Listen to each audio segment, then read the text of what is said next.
हम आगे की बात करते हैं। Similarly these movements had resulted in the formation and evolution of the present landform feature of India. यानी कि कहने का मतलब है इसी तरह, इसी समान रूप से ये जो मूवमेंट्स हैं उन्होंने भी भारत का जो करंट फॉर्म, लैंडफॉर्म जो हमको दिखाई देते हैं, उनका फॉर्मेशन और विकास इसी तरह की मूवमेंट से भारत में हुआ है। यानी कि इंडियन जो फीचर्स हैं लैंडफॉर्म के, वो हमें इन्हीं मूवमेंट्स की वजह से आज के करंट लैंडफॉर्म, वो करंट फॉर्म में वो दिखाई देते हैं। किस तरीके से दिखाई देते हैं? करंट लैंडफॉर्म जो इंडिया का है वो इन्हीं मूवमेंट्स के कारण हुआ है।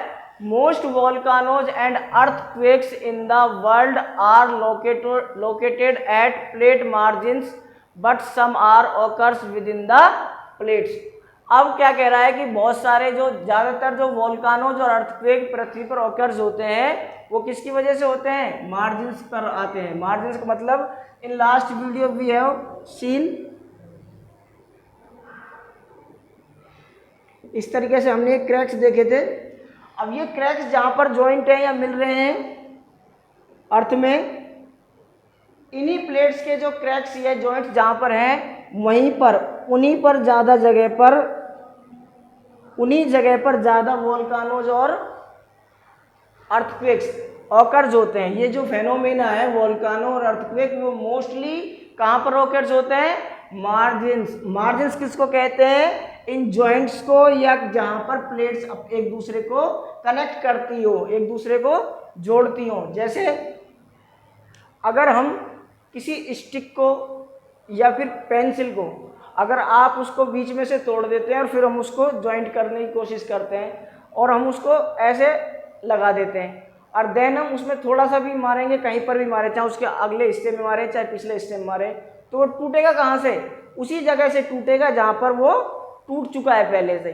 तो ऐसे ही जहाँ पर इसी अर्थ में वोल्कानो में जो करंट्स होती हैं, वेव्स होती हैं, वो वेव्स किस तरीके से आती हैं? वो वेव्स जब आती हैं तो वो यहीं पर ज़्यादा अपना प्रभाव या इम्प्रेशन डालती हैं। तो यहाँ पर क्या आते हैं? वोल्कानो आते हैं और वोल्कानो निकलते हैं और अर्थक्वेक्स आते हैं। तो ये मार्जिन्स होते हैं, इन्हीं मार्जिन्स पर आते हैं। But some are occurs within the plates. अब हम बात करते हैं कि या मोस्टली तो कहाँ पर आते हैं? इन मार्जिन्स पर आते हैं। लेकिन क्या होता है कि सम जो होते हैं, कुछ उनमें जो होते हैं वो कहाँ पर ऑकर्स होते हैं? इसमें होते हैं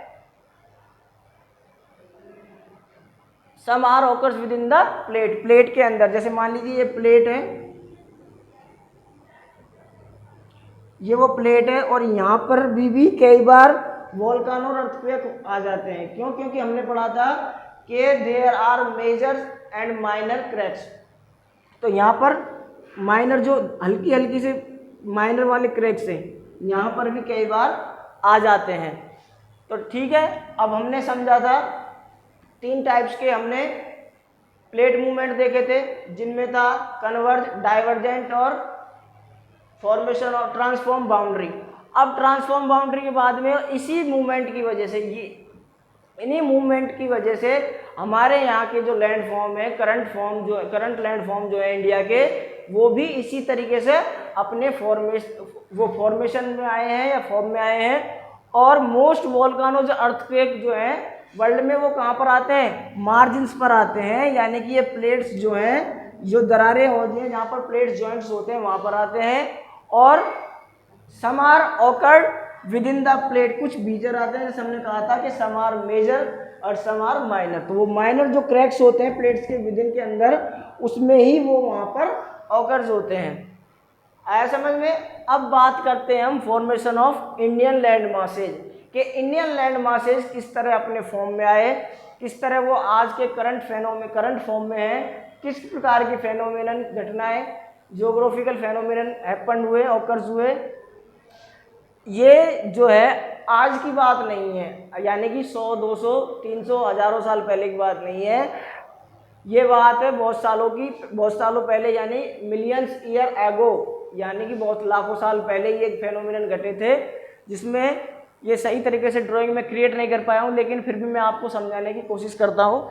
इसमें हम एक स्टोरी है उसके माध्यम से बात करेंगे, story of Pangaea and Panthalassa. ये story in Panthesia and Panthalassa की है।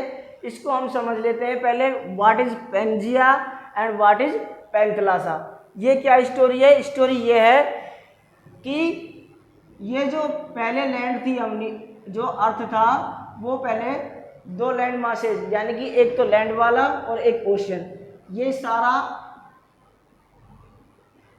ओशियन था और ये लैंड मासेज थे। जो हमारे आज के 7 कॉन्टिनेंट हैं वो यहीं पर थे सारे एक जगह पर। तो ये लैंड मासेज था जिसको हम पैंजिया कहते हैं, और दूसरा कहते हैं इस ओशियन रीजन को क्या कहते हैं? पैंथलासा।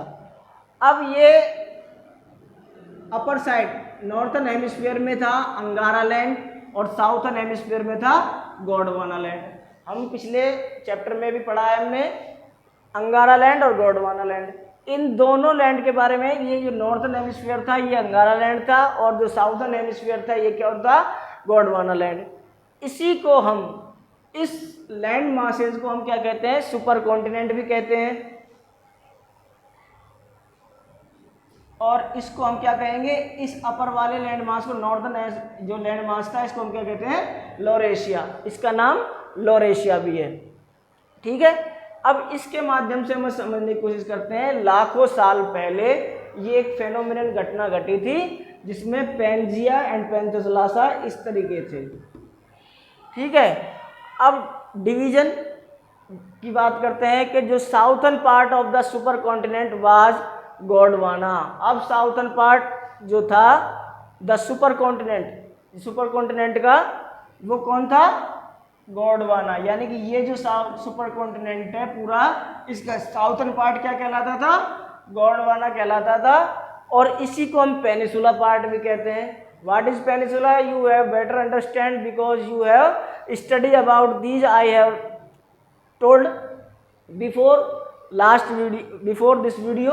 पेनिसुला क्या होता है? ए इनॉर्मस लैंड मास, जैसे कि हम इंडिया के बारे में बात करते हैं, एक विस्तृत लैंड मास या भूभाग surrounded by 3 side water bodies. हमारे इंडिया के 3 तरफ वाटर बॉडीज हैं। ये है अरेबियन सी, ये इंडियन ओशियन और ये बे ऑफ बंगाल। तो a land mass which is surrounded by 3 side water bodies called peninsula. तो ये जो गोंडवाना लैंड था ये क्या था? पेनिसुलर पार्ट था। यानी कि ये भी पानी है, इधर भी वाटर बॉडीज है, इधर भी वाटर बॉडीज है, इधर भी वाटर बॉडीज है। तो ये क्या भी कहलाता था? पेनिसुलर पार्ट भी कहलाता था। एंड नॉर्दर्न पार्ट वाज अंगारा लैंड। और जो ये नॉर्दर्न पार्ट था, इसका अपर जो नॉर्दर्न हिस्सा था, पार्ट था, वाज अंगारा लैंड। ये अंगारा लैंड था।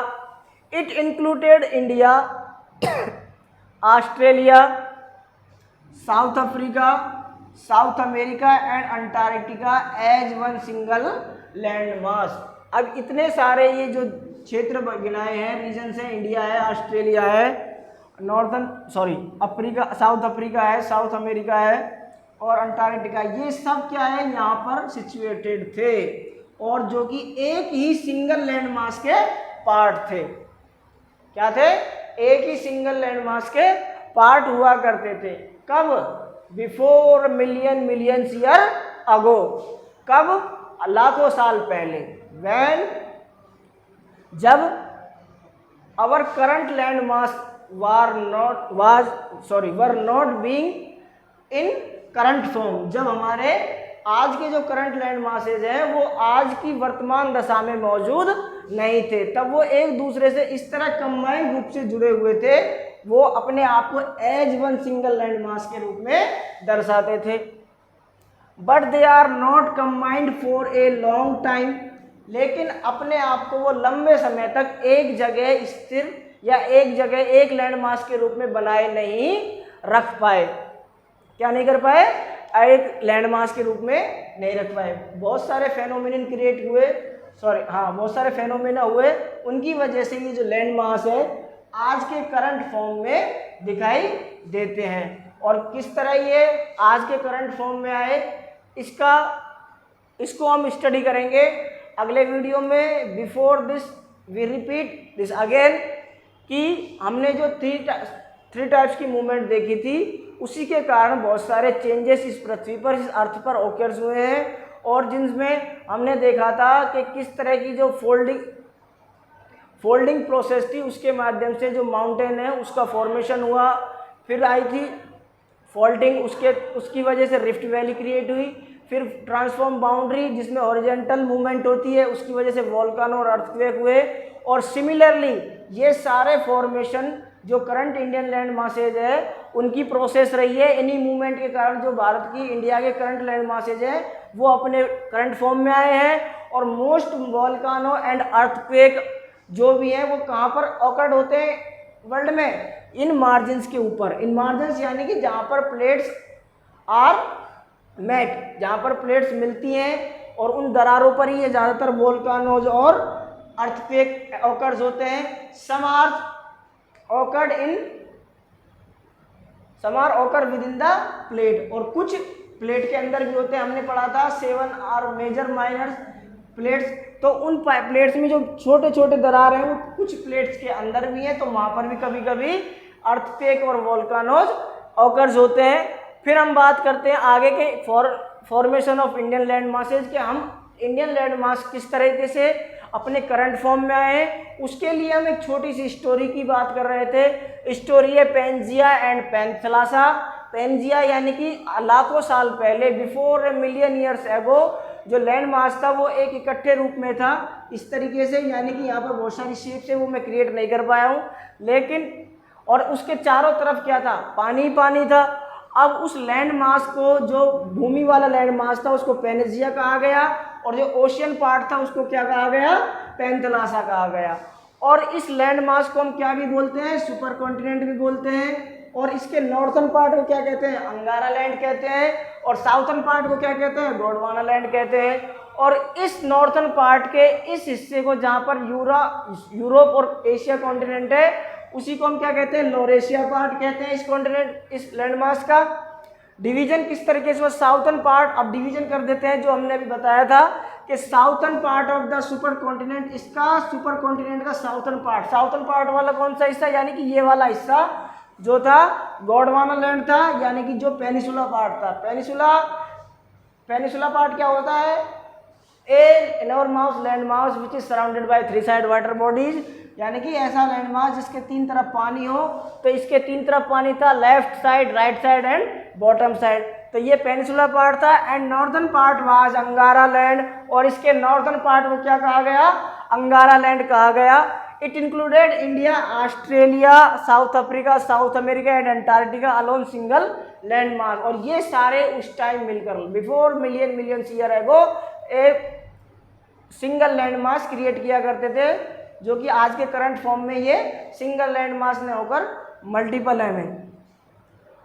अब इस सिंगल लैंड मास को वो ज़्यादा दिनों तक, लंबे समय तक अपने आप को as a single land mass अपने को मेंटेन नहीं रख पाए, but they are not combined for a long time, यानी कि वो लंबे समय तक अपने आप को संयुक्त रूप से जोड़े हुए नहीं रख पाए। उसका कारण क्या था, इस what were the reason for this current land masses formation, we will know in next video.